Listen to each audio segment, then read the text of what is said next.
గురు పౌర్ణమి సంబరాల్లో ఈరోజు 3వ రోజు వేడుకలు జరుపుకుంటున్నాము. శ్రీ గురుచరణం స్మరణం శరణం శ్రీ గురు హంస మంత్ర తన్మయ చింతనం ఇహ పరసౌఖ్య కైవల్య పరమపదం.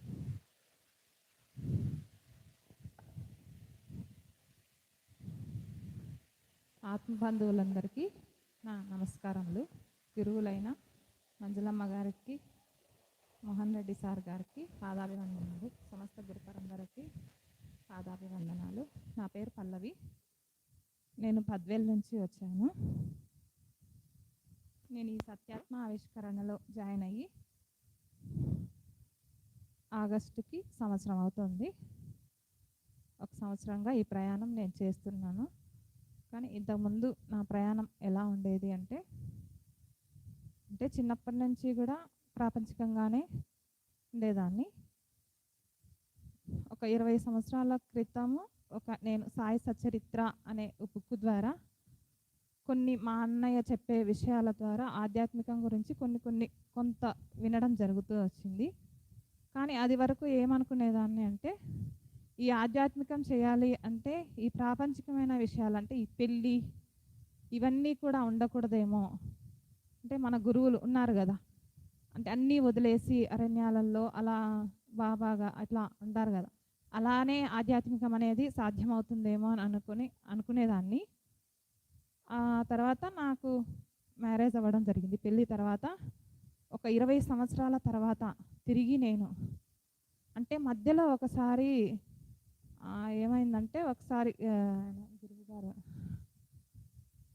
ఒక గురువు యొక్క శిష్యులు ఇక్కడ భిక్షుమయ్య గురూజీ వాళ్ళ శిష్యులు ఊరి దగ్గరికి రావడము, ఒక 10 రోజులు ఈ యొక్క యోగా కానీ ఆధ్యాత్మిక విషయాలను కానీ ఈ వివరణ ఇవ్వడము అలా జరిగింది.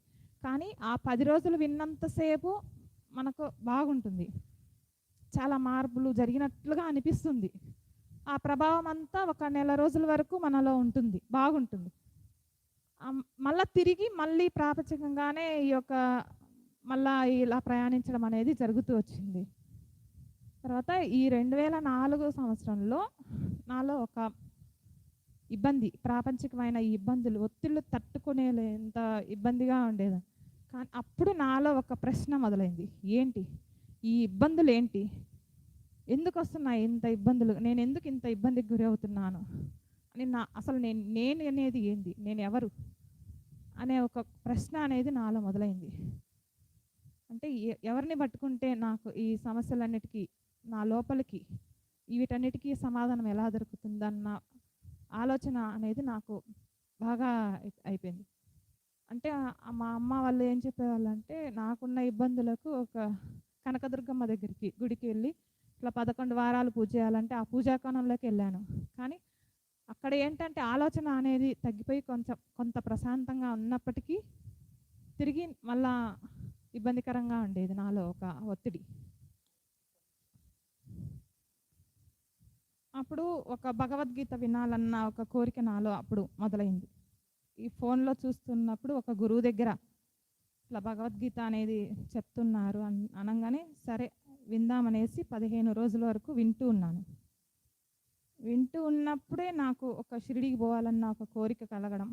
అప్పుడు నెల్లూరులో మా పెద్దనాన్న కూతురు నెల్లూరుకి కూడా షిరిడీ టికెట్ ఓకే అవ్వడం. అప్పుడు నాలో కొంచెం అలవాట్లన్నీ వదిలేసుకోవడం. కానీ అక్కడ కూడా నాకు ఒక ప్రశాంతత అనేది దొరకలేదు. అప్పుడు అనుకోకుండా పోయిన సంవత్సరం అదే ఆగస్టు నెలలో ఇట్లా నెల్లూరు రావడము. అంటే అది అంతకుముందే భగవద్గీత విన్న తర్వాత ఒక బాబాను నేను బాగా వేడుకున్నా, నాకు ఒక గురువును ప్రసాదించండి, ఇది నా వల్ల కావడం లేదు, నాకు ఒక గురువు కావాలి అన్న లోపల ఒక తపన అనేది ఉంది. అలా నేను నిద్రిస్తున్నప్పుడు ఒక స్వప్నంలో బాబా నా ఎదురుగా వచ్చి తట్టి లేపేశారు. లేచి అలా బాబాను చూస్తూ ఉండగానే వెనకాలంతా ఒక శూన్యస్థితి, ఏమీ లేని శూన్యస్థితిలో ఒక చక్రాల రూపంలో, అంటే షట్చక్రాలని మనకి ఇక్కడ చెప్తున్నారు కదా, ఆ చక్రాలన్నీ నాకు దర్శనీయంగా కనపడి ఒక మగ వ్యక్తి ఆ చక్రాలలో ఉన్నట్లు అక్కడ దర్శనం అనేది జరిగింది. ఆ తర్వాత నేను ఒక నెలకే ఇక్కడ ఈ సత్యాత్మ ఆవిష్కరణలో మా అక్క ద్వారా ఈ క్లాసుల్లోకి రావడం జరిగింది. ఆ తర్వాత నాకు ఈ షట్చక్ర విన్యాసం చెప్తూ ఉన్నప్పుడు అప్పుడు నాకు ఆ గురువుల ద్వారా ఈ జ్ఞానాన్ని అందించడానికి బాబా నన్ను ఇక్కడికి పంపించారనేది అర్థమైపోయింది. అప్పటి వరకు నాకు అర్థం కాలేదు, ఏంటి ఏంటి అనుకునేదాన్ని. ఇలా నేను ఈ క్లాసుల్లోకి జాయిన్ కావడం, అక్కడి నుంచి నేను అంటే అనేక విషయాలను తెలుసుకుంటూ ఉన్నానన్నమాట. అంటే నేను ఎలా వచ్చాను అంటే మనలోనూ భగవంతుడు ఉన్నాడు. భగవంతుడు అంటే ఎక్కడ వేరుగా లేరు, బయట ఎక్కడో చూస్తూ ఉండేవాళ్ళము, కానీ అది మనలోనే ఉన్నారు అని అనేక విషయాలు. అంటే ఎలా ఉన్నారు మనలో భగవంతుడు? భగవంతుడు అంటే ఏంటి అసలు? ఒక కదలని స్థితి, ఒక నిశ్చల స్థితి, ఎలాంటి ఆలోచన లేని నిర్మల శాంతి ప్రకాశ ఆనంద స్థితిలో భగవంతుడు ఉన్నారు. అది మనలో ఎలా ఉన్నాడు ఆ భగవంతుడు అంటే మనం ఎలా చూసుకోవచ్చు మనలో భగవంతుడు ఉన్నాడు అంటే, మనం ఉదయం లేచినప్పటి నుంచి అనేక పనులన్నీ చేసుకుంటుంటాము. ఆ పనులన్నీ చేసుకుంటూ ఎప్పుడైతే బాగా అలసిపోయి ఒక నిద్రిస్తున్నప్పుడు ఏం జరుగుతుంది మనలో? ఆ నిద్రిస్తున్నప్పుడు ఏమైనా ఆలోచనలు పనిచేస్తున్నాయా? ఏమైనా గుణాలు పనిచేస్తున్నాయా మన మీద? ఎలాంటి ఏమీ లేదు. అంటే ఆ నిద్రిస్తున్నప్పుడు మనం ఎలా ఉంటాము? ఎంత నిర్మలంగా, నిర్మల శాంతి ప్రకాశ ఆనంద స్థితిలో అలా నిద్రిస్తున్నప్పుడు అలా అంటే భగవత్ తత్వం అనేది మనలో ఉంది. మళ్ళా నిద్ర లేచిన తర్వాత బాగా ఎనర్జీగా బాగా ఫ్రెష్గా ఉండిపోతాం అన్నమాట. అలా మనలో భగవంతుడు ఉంటాడు. ఇంకా మనం ఎక్కడి నుంచి వస్తున్నాము, ఏంటి ఇది జ్ఞానం అంటున్నారు ఏంటి అంటే, ఇప్పుడు మనం 84 లక్షల జీవరాశులు అంటే 83,09,999 జీవరాశులన్నిటినీ దాటి అంటే ప్రతి దాంట్లో మనం ఉన్నాము. వాటి యొక్క జ్ఞానాన్ని తీసుకుంటూ 84 లక్షలో మానవ దేహాన్ని తీసుకొని ఇవన్నీ కూడా పంచభూతాలతో నిర్మితమై ఉంటాయి. ఇలా మనం వచ్చినప్పుడు ఏంటి అంటే అనేక జన్మల్లో అంటే జంతుజాలము కానీ అనేక జీవరాశుల్లో ఉంటాం. వాటి యొక్క జ్ఞానం అంతా కూడా మనము తీసుకొని వస్తున్నాము. అంటే మొట్టమొదటి జన్మల్లో ఎలా ఉంటాము, మన మీద అంటే యొక్క గుణాలు తమో గుణము, రజోగుణము, సత్వగుణము. మొట్టమొదటి జన్మల్లో వచ్చేసి తమో గుణాలతో అంటే అన్నీ నాకే కావాలి, నేనే అయి ఉండాలి, అంటే ఇతరులను ఇబ్బంది పెట్టైనా సరే లాక్కొనైనా సరే నేనే ఉండాలి అనే విధంగా మొట్టమొదటి జన్మల్లో ఉంటారు. తర్వాత తనని తాను మార్చుకుంటూ రజోగుణంలో ఇతరుల మీద కూడా ఇతరులకు కూడా మనము అంటే నా కుటుంబం కోసం అనే విధంగా రజోగుణంలో. తర్వాత తనగా కొంచెం మార్పులు చెందుతూ సత్వగుణంలో సహాయపడాలి. అంటే ఈ గుణాలలో ఎలా ఉన్నప్పుడు, ఇప్పుడు రాక్షసత్వంగా ఉన్నప్పుడు అంటే ఇప్పుడు ఒకరున్నారు జన్మ తీసుకొని ఎప్పుడు రాక్షసత్వంగానే ఉంటూ తన కోసమే తాను బతుకుతూ ఉన్నాడు. చివరికి వచ్చేసరికి తను ఏం కోల్పోయాడనేది అర్థమైపోతుంది.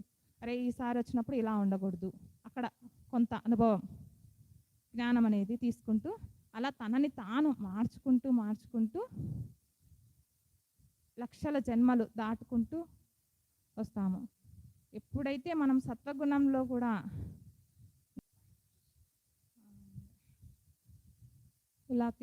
ఇలా జన్మలు ఒక సత్వగుణం వైపు వచ్చినప్పుడు ఇంకా ఏంటంటే ఇతరులకు కూడా మనము సహాయం చేయాలి అన్న విధంగా ఎప్పుడైతే మనము ఈ యొక్క సత్వగుణం వైపు వస్తామో అంటే అనేక జన్మల్లో తమో రజగుణాలలో పనులు చేసే ఉంటాము. ఇవన్నీ చేసినప్పుడు మనలో ఒక సందిగ్ధత, ఆ సందిగ్ధత వచ్చినప్పుడు వీటి యొక్క గత జన్మల్లో చేసిన అన్ని యొక్క కర్మలు యాక్టివ్ అయినప్పుడు మనకు అనేక ఇబ్బందులు లేకున్నా ఉన్న ఒక ప్రశాంతత అనేది కోల్పోవడం. అక్కడి నుంచి ఒక భక్తి కోణంలోకి, ఆ భక్తి కోణం నుంచి దాటి గురువుల దగ్గరికి, ఇలా మనం గురువు దగ్గరికి చేరడం జరుగుతుంది. కానీ ఇక్కడ ఈ గురువు దగ్గర చేరిన తర్వాత ఈ జీవాత్మగా ఉన్న మనము ఆ పరమాత్మతో ఎలా మనం చేరుకోగలము అన్నప్పుడు ఇక్కడ నేను అన్న స్థితిని ఎప్పుడైతే మనం వదిలేస్తామో, ఆ వదిలేయడం ఎలా అంటే అనేక జన్మల్లో మనం ఉన్నాం అంటే ప్రతిదీ నేనే అయి ఉన్నాను, అందరిలోనూ నేనే అయి ఉన్నాను అన్నప్పుడు మనము ఈ అంటే నిశ్చల స్థితి, ప్రతిదాన్ని యాక్సెప్టెన్స్ మనకు నిత్య జీవితంలో వచ్చే వాటి మీద. ఇంతకుముందు ఎలా ఉండేది, ప్రతి చిన్న విషయానికి కూడా మనము బాగా ఇబ్బంది పడి బాగా దుఃఖిస్తూ అలా ఉండేవాళ్ళం. కానీ ఎప్పుడైతే ఈ భగవంతుని వైపు ప్రయాణిస్తుంటామో, ఎంత పెద్ద కొండలాంటి సమస్య అయినా కూడా ఒక చిన్న సూక్ష్మంగా మనము దానిని పరిష్కరించుకోగలుగుతున్నాం. ఎలా? ఎప్పుడైతే నీ గురువు మీద దృష్టి పెట్టి, అంటే మనకు గురువులు సాధనా మార్గంగా ప్రేయర్ గురుపాదక స్తోత్రాన్ని ఇచ్చారు. అది మనం ప్రతినిత్యము ఆ ప్రేయర్ చేస్తూ ఉన్నప్పుడు కూడా మనం హృదయతుల్యంగా ఆ భావనగా ఎప్పుడైతే ప్రేయర్ చేస్తూ ఉంటామో అదే మనం అయిపోతాము. నేనైన స్థితి, ఆ స్థాయిలో మనం దృష్టి పెట్టి ఆ ప్రేయర్ను చేస్తూ నిరంతరము గురుచరణం, మనలో గురుచరణం లేచినప్పటి నుంచి ఎప్పుడూ మనలో అది తిరుగుతూ ఉండాలి. అప్పుడు ఆ గురు హృదయం మనతో లయమై. ఇంకా షట్చక్ర విన్యాసం కూడా, మనకు సాధనగా ఇచ్చారు. ఉదయము సాయంత్రం 2 పూట్ల షట్చక్ర విన్యాసాన్ని సాధనగా చేస్తూ, ఎప్పుడైతే ఈ సాధనలు చేస్తూ ఉన్నప్పుడు మనము స్వరూప జ్ఞానం, అంటే నా యొక్క జ్ఞానమే నాతో ఉండే లేకుండా ఆ గురువులు కూడా మన ప్రియత్వంతో ఆ ప్రేయర్లో మన వినయ విశ్వాస భావోన్నత ప్రియత్వాల ఎప్పుడైతే వినయంతో ఆ గురువు మీద నమ్మకంతో విశ్వాసంతో మనలో ఉండే అహంకారాన్ని ఆ దక్షిణామూర్తికి సమర్పించి దృష్టి పెట్టినప్పుడు వారి యొక్క జ్ఞానాన్ని కూడా మన శక్తి మేరకు మనం ఎంత ఎదుగుతున్నామో అంతవరకు మనకు ఆ జ్ఞానాన్ని అందించడం జరుగుతూ ఉంటుంది. అంటే ఇంకా ఏంటంటే ఈ షట్చక్ర విన్యాసాలలో కూడా ఏంటంటే మనకు ఇక్కడ నుంచి కింది వరకు 14 లోకాలు అంటారు కదా, కింది వరకు ఉండేటివి 7 లోకాలు, అంటే పాతాళ లోకాలు. ఆ పాతాళ లోకాలను వదిలేసి ఎప్పుడైతే మూలాధారం నుంచి ఆ భూమి తత్వం అంటారు కదా, ఆ పాతాళ లోకం నుంచి ఆ భూమి తత్వం మూలాధారం నుంచి పైకి, అంటే మన హృదయ, మన ప్రియత్వము, బ్రహ్మలోకము, శివత్వము అంటారు, గురులోకము, ఇవన్నీ అటు పైన ఈ లోకాల మీద అన్నీ మనలోనే ఉన్నాయని మనం తెలుసుకుంటూ వీటి మీద దృష్టి పెట్టి షట్చక్ర విన్యాసం చేసి సహస్రారం మీద బిందు స్థాయిలో